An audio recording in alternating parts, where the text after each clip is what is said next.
अंजूज किचनमध्ये सर्वांचं स्वागत। आज आपण बनवणार आहोत फोडणीची भाकर। आपण फोडणीची पोळी तर नेहमीच बनवतो, तर आज आपण बनवूया फोडणीची भाकर। तर मी प्रथम पळीभर तेल टाकून घेतलं आहे कढईमध्ये।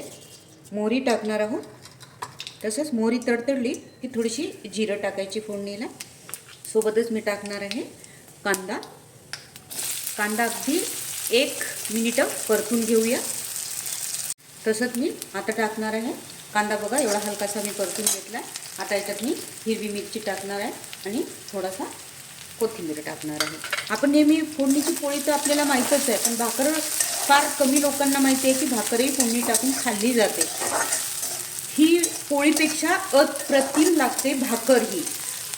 तुम्ही एकदा नक्की ट्राय करून बघा। तर आता मिरची आणि कांदा परतून झालाय, तर मी आपले हे रोजचे बेसिक मसाले टाकणार आहे। मीठ, तिखट, चवेला साखर, हळद आणि धना पावडर एवढं आपण हे याच्यात चवेनुसार आपल्या टाकून घेऊ आणि छान मिक्स करून घेऊ। मसाले छान मिक्स करून घेतले की आता हे जे भाकरीचे तुकडे करून ठेवले तसे हे तुकडे याच्यातच आपल्याला टाकून घ्यायचे आहे आणि यालाही छान आता मिक्स करून घेऊया। तर बघा छान मी भाकरीमध्ये मिक्स करून घेतला आहे सगळा मसाला।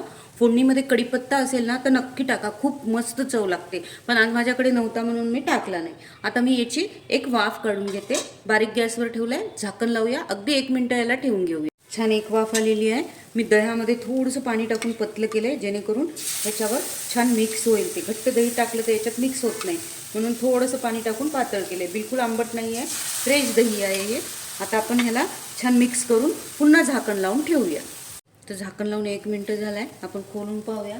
मस्त फुगले आहेत पहा तुकडे आपले, आणि चवीला इतके भन्नाट लागतात म्हणून सांगू तुम्हाला। तर आपण आता हे सर्व करून घ्यायसाठी रेडी आहेत आपले हे भाकरीचे तुकडे। तर अशा पद्धतीने मी ओला कांदा टाकून हे भाकरीचे तुकडे सर्व केले आहे। माझा व्हिडिओ आवडला असेल तर नक्की लाईक आणि शेअर करा। चॅनलला आत्तापर्यंत सबस्क्राईब केलं नसेल तर नक्की सबस्क्राईब करा आणि बेल आयकॉनवर क्लिक करा आणि हे असे मस्त भाकरीचे गरमागरम तुकडे एन्जॉय करा।